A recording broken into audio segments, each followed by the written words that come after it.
أشهد أن محمدا رسول الله. بسم الله والحمد لله والصلاة والسلام على رسول الله صلى الله عليه وسلم. Allah le Très-Haut nous dit dans Surat al-Isra, le voyage nocturne. Au nom d'Allah le tout miséricordieux, le très miséricordieux, gloire et pureté à celui qui de nuit fit voyager son serviteur Muhammad de la mosquée Al-Haram, c'est-à-dire la mosquée de la Mecque, à la mosquée Al-Aqsa à Jérusalem, dont nous avons béni l'alentour afin de lui faire voir certaines de nos merveilles. C'est lui vraiment qui est l'audient et le clairvoyant. Mes chers frères, mes chères sœurs, Allah subhanahu wa ta'ala, il a fait voyager le prophète sallallahu alayhi wa sallam de la Mecque vers Jérusalem, ensuite, c'est ce qu'on appelle le voyage nocturne. Et ensuite, il a voyagé jusqu'au ciel, Sidratul Muntaha, le jujubier de la limite, qu'on appelle l'ascension. Et chaque année, c'est un rappel pour nous. Ce voyage est un rappel pour nous. Ce voyage du prophète sallallahu alayhi wa sallam de la Mecque jusqu'à Jérusalem, Baytul Maqdis, puis de Jérusalem, l'ascension jusqu'à Sidratul Muntaha, jusqu'au jujubier de la limite. Il y a eu deux voyages. Un voyage de la terre à la terre, de la Mecque à Jérusalem, et ensuite un voyage de la terre vers le ciel, de Jérusalem jusqu'au plus haut degré, jusqu'au jujubier de la limite vers son Seigneur. Et le but de ce rappel, c'est de donner l'importance et d'augmenter nos liens et notre amour avec cet endroit sacré, ce lieu sacré qui est Jérusalem, Baytul Maqdis, Al-Quds en arabe qu'on appelle. Car Jérusalem, Baytul Maqdis, c'est la première qibla qui a été instaurée pour les musulmans. Au début de l'islam, les gens ne se dirigeaient pas pour prier vers la Mecque, ne se dirigeaient pas vers la Mecque, mais tous les musulmans, il était demandé, c'était un devoir de se diriger vers Jérusalem. Ensuite, Allah a demandé à se rediriger vers la Mecque. Donc Jérusalem, Al-Quds, c'est la première, ça a été la première des qibla, la première des directions pour la prière. Ensuite, Jérusalem, c'est aussi le troisième des lieux saints de l'islam. Après la Mecque, qui est le premier lieu saint, ensuite la deuxième, c'est la Médine, la ville du prophète alayhi salatu wassalam, et enfin la troisième lieu saint, le troisième lieu béni qu'Allah a dit dans le Coran, c'est Baytul Maqdis, Jérusalem. Jusqu'à même à tel point que le prophète sallallahu alayhi wa sallam nous dit dans le sens du hadith, le voyage est autorisé uniquement pour trois destinations, trois endroits: la Mecque, la Médine et Baytul Maqdis. Et ensuite, enfin, Jérusalem. Donc mes chers frères, mes chères sœurs, ça c'est important de connaître l'histoire de Jérusalem, qui a été longtemps musulmane. Aujourd'hui, peut-être un jeune qui a grandi, qui est né sous l'occupation, il n'a pas connu, il ne connaît pas l'histoire de Jérusalem alors qu'elle était musulmane. Et Jérusalem était très importante et avait un grand lien avec les musulmans, notamment les musulmans d'Afrique et surtout aussi les musulmans du Maghreb et d'Afrique subsaharienne. Ils avaient un lien fort avec Jérusalem. Pourquoi ? Parce que Jérusalem, c'était un point de passage avant d'arriver à la Mecque pour le pèlerinage. Quand un musulman du Maghreb et d'Afrique avait l'intention de faire le pèlerinage, à ce moment-là, il passait par Jérusalem. Et Jérusalem était un point de passage, était un endroit pour se reposer et aussi pour étudier et transmettre la science, à tel point qu'il y avait même un endroit qu'on appelait Babul Maghrib, la porte des Maghrébins, la porte des Marocains. C'était un endroit où les musulmans, où les Maghrébins et les Marocains étaient connus à cet endroit et vivaient juste à côté de Baytul Maqdis, juste à côté de ce lieu saint qui est la mosquée de Jérusalem. Et beaucoup de Maghrébins se sont installés et sont restés même vivre là-bas, subhanallah. Donc mes chers frères, mes chères sœurs, l'objectif c'est d'augmenter ce lien et cet attachement qu'on a avec ce lieu saint qui est le troisième lieu saint de l'islam. Donc mes chers frères, mes chères sœurs, même Allah subhanahu wa ta'ala nous dit dans ce verset, quand ce verset était descendu en parlant de l'ascension et du voyage nocturne du prophète, gloire et pureté à celui qui a fait voyager son serviteur, en parlant du prophète Mohammed sallallahu alayhi wa sallam, de la Mecque, Masjid al-Haram, du lieu de la mosquée sacrée, vers la mosquée Al-Aqsa, vers la mosquée de Jérusalem. Et quand ce verset il a été révélé à l'époque du prophète alayhi salatu wassalam, il n'y avait pas de mosquée sacrée. La Mecque n'était pas encore une mosquée sacrée, bien au contraire. À la Mecque, il y avait plus de 360 statues que les tribus adoraient. Chaque tribu adorait autour de la Kaaba une statue et l'implorait. Imaginez-vous, alors que le verset parle de la mosquée sacrée. Et encore plus que cela, Masjid al-Aqsa, la mosquée de l'Aqsa à Jérusalem, n'était pas encore une mosquée. La ville de Jérusalem était gouvernée, était occupée par les Romains, et elle était loin d'être une mosquée ou un lieu sacré. Mais ça, c'est un miracle du Coran. Ça, c'est une preuve que le Coran et les paroles d'Allah sont des paroles divines, que le Coran vient d'Allah. Il nous parle de la mosquée sacrée et de la mosquée de Jérusalem, alors qu'elle n'est même pas encore sous autorité musulmane. Et alors, quand est-ce qu'est venue l'ouverture de Jérusalem? Quand est-ce que Jérusalem est venue et a été aux musulmans? C'est à la mort du prophète alayhi salatu wassalam, à la 13e année de l'Hégire, sous l'époque de Omar, le deuxième calife de l'islam, radiyallahu anhu. Il est venu s'est déplacé jusqu'à Jérusalem pour qu'on lui donne les clés de Jérusalem et pour qu'il y fasse la mosquée de l'Aqsa. Mes chers frères, mes chères sœurs, à cette époque, les musulmans avaient une foi forte. Il y avait une certitude et une conviction sur les promesses d'Allah. Et ça, c'est un exemple et une leçon pour nous. Quand Allah leur promet une chose, ils avaient la certitude de cette promesse d'Allah subhanahu wa ta'ala. Si Allah il leur a parlé de la mosquée Al-Haram et de la mosquée Al-Aqsa, c'était une promesse et ils savaient qu'ils allaient la voir, ils savaient qu'ils allaient arriver jusque là-bas. Donc mes chers frères, mes chères sœurs, dans ce voyage, Allah il a invité le prophète alayhi salatu wassalam. Donc le prophète était l'invité d'Allah. Et Allah a envoyé Jibril alayhi salam pour pouvoir venir chercher le prophète, pour l'amener jusqu'à Jérusalem et ensuite le monter jusqu'au ciel.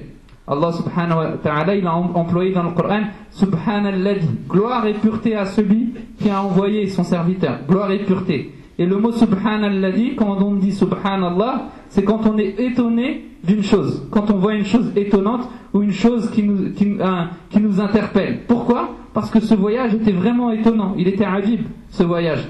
Car tous les prophètes, Allah a communiqué avec eux soit par inspiration, soit par un intermédiaire, par Jibril alayhi salatu wassalam, par une révélation, mais il n'y a que le prophète Mohammed sallallahu alayhi wa sallam qui est monté jusqu'au ciel pour rencontrer Allah et pour parler avec Allah. Et ça, c'est une spécificité, c'est pour montrer l'importance et le degré qu'avait notre prophète sallallahu alayhi wa sallam.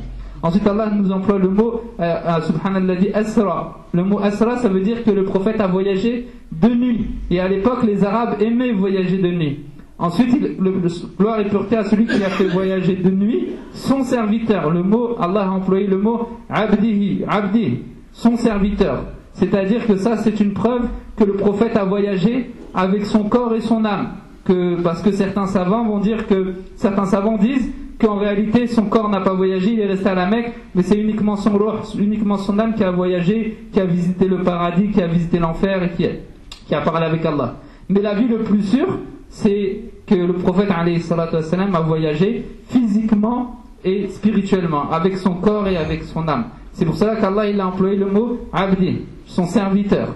Et le fait qu'Allah il a employé le mot abd, ça désignait directement le prophète Mohammed sallallahu alayhi wa sallam. Et une chose étonnante, c'est que dans le Coran, à chaque fois qu'Allah emploie le mot serviteur, en parlant des prophètes, il cite le nom des prophètes, pour montrer il parle de quel prophète. Quand Allah il emploie le mot de abd, il cite le prophète Ayyub, le prophète Nuh alayhi salam, le prophète Lot. Mais quand il parle du prophète Mohammed, il dit juste abd, il dit juste serviteur. Pourquoi? Parce qu'on n'a pas besoin de préciser qui c'est. Tout le monde le connaît. Les premiers comme les derniers connaissent l'importance et la valeur que le prophète sallallahu alayhi wa sallam il a. Donc le fait de dire abd, aussi le fait de dire serviteur, ça montre que le prophète Mohammed sallallahu alayhi wa sallam n'est pas un Dieu, n'est ni le fils de Dieu, mais il n'est qu'un serviteur messager. C'est un prophète et c'est un messager. Donc Jibril alayhi salatu wa sallam, il est venu l'accueillir à la Mecque dans la nuit avec un animal qu'on appelle al-buraq. Et ce buraq, c'est un animal qui est plus qu'un âne et en dessous d'une mule. Et il avait une vision qui était lointaine, subhanallah. Et il pouvait se déplacer d'une vitesse très, très rapide.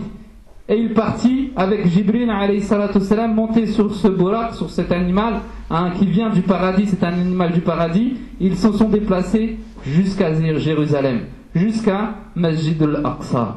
Et ensuite, quand ils sont arrivés là-bas, qu'est-ce qui les attendait?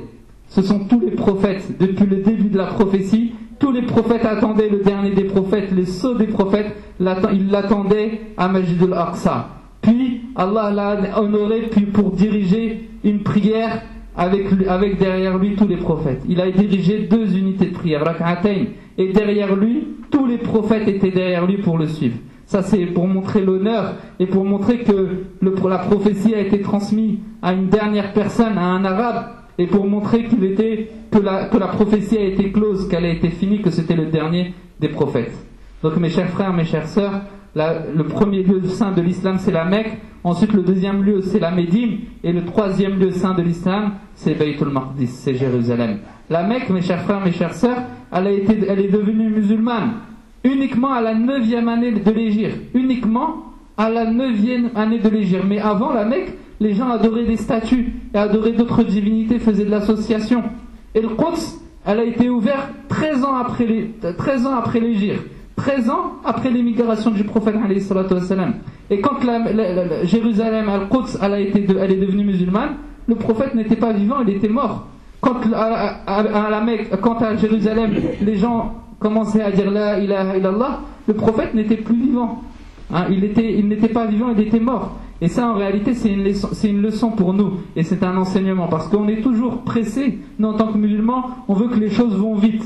On veut que les choses soient faciles pour nous. Mais regardez, au temps du prophète, alayhi salatu wassalam, il a fallu attendre 9 ans après l'émigration pour que la Mecque devienne musulmane. Et il a fallu encore attendre 13 ans après l'Hégire, après l'émigration, pour que Jérusalem devienne musulmane. Donc nous, on doit être intelligent, on doit avoir une vision lointaine. Ensuite, une fois qu'il a prié avec tous les prophètes, Jibril alayhi salatu wassalam a pris le prophète et est monté jusqu'au ciel, de ciel en ciel, du premier ciel jusqu'au deuxième ciel. Et à chaque ciel, il y avait une porte. Et dans cette porte-là, on demandait qui est-ce. Jibril répondait, je suis Jibril. Avec qui es-tu? Il dit Mohammed. Ensuite, on l'autorisa à rentrer. Et quand il rentrait dans ce premier ciel, il rencontrait un prophète. Isa alayhi salam, Moïse, Moussa alayhi salam, tous les prophètes, Ibrahim alayhi salam. Et chaque prophète l'attendait pour pouvoir le féliciter, et pour pouvoir le féliciter. Jusqu'à ce que le prophète alayhi salatu wassalam est arrivé à Sidratul Muntaha, au plus haut degré, qu'on appelle le jujubier de la limite. C'est vraiment la limite. Et à tel point, c'est un endroit illuminé et avec une grande lumière. Et que Jibril alayhi salam ne pouvait plus approcher, ne pouvait plus avancer, il s'est arrêté. Alors le prophète alayhi salatu wassalam lui a dit, oh Jibril, oh mon ami, est-ce l'endroit où tu me quittes? Est-ce l'endroit où le bien-aimé est quitté par son ami? Alors Jibril alayhi salatu wassalam lui a répondu, oh mon ami, oh mon bien-aimé, si je m'approche, je brûle. Mais il n'y a uniquement toi qui es autorisé à te rapprocher pour pouvoir rencontrer Allah subhanahu wa ta'ala. Alors il s'est rapproché. Ça c'est pour vous montrer, mes frères, l'importance du prophète alayhi salatu wassalam, qu'il pouvait supporter cette lumière. Il avait cette lumière pour pouvoir arriver à cet endroit. Pourquoi il avait cette lumière? Parce qu'au début de l'islam, quand Jibril alayhi salatu wassalam est venu voir le prophète dans la grotte et il lui a dit Li, iqra. Qu'est-ce qu'a répondu le prophète? Il dit je ne sais pas lire. Ensuite il lui a répondu plusieurs fois Li, il dit je ne sais pas lire. Jusqu'à ce que Jibril alayhi salatu wassalam lui a pris dans ses bras. L'a pris dans ses bras, il a serré et a transféré et a transmis toute cette lumière divine vers le cœur du prophète Mohammed alayhi salatu wassalam, à tel point que la lumière du prophète a dépassé la lumière des anges. En effet, l'homme était créé à base de terre et les anges à base de lumière. Donc avant le prophète, il n'avait pas toute cette lumière divine. Mais Jibril alayhi salatu wassalam, par ordre divin, lui a transmis cette lumière dans son cœur. Donc c'est pour cela qu'il a pu supporter d'arriver jusqu'au jujubier de la limite et arriver jusqu'à la proximité d'Allah. Et ensuite Allah subhanahu wa ta'ala lui a révélé ce qu'il lui a révélé. Et ça c'est un grand miracle pour nous. Et ça c'est une grande leçon pour nous. L'attachement au lieu saint de Jérusalem, et se rappeler aussi de l'ascension. Ça fait partie de notre foi, le fait que le prophète alayhi salatu wassalam a voyagé de la Mecque jusqu'à Jérusalem et ensuite il a fait l'ascension jusqu'au Sidratul Muntaha. Astaghfirullah.